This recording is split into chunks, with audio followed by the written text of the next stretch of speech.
এ দাঁড়া বলছি, দাঁড়া। এ কি আবার তুমি এখানে এসেছো? তোমাকে 3বার বারণ করলাম না এখানে আসতে? ম্যাডাম, আপনি আমাকে আর্মিতে জয়েন করলেন, আমার আর্মি হওয়া অনেক শখ। না না, হবে না, 3 মাস পর ট্রেনিং আছে, তখন এসো তুমি।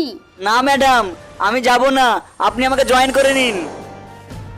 এই চল এখান থেকে, চল।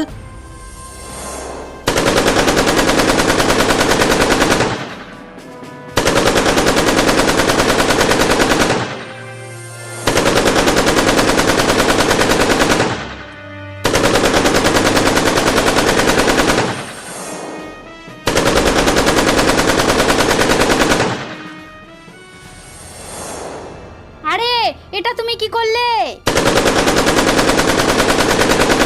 ম্যাডাম, যদি আমার গায়ে দেশ নেই, তবু এই দেশকে খুব ভালোবাসি।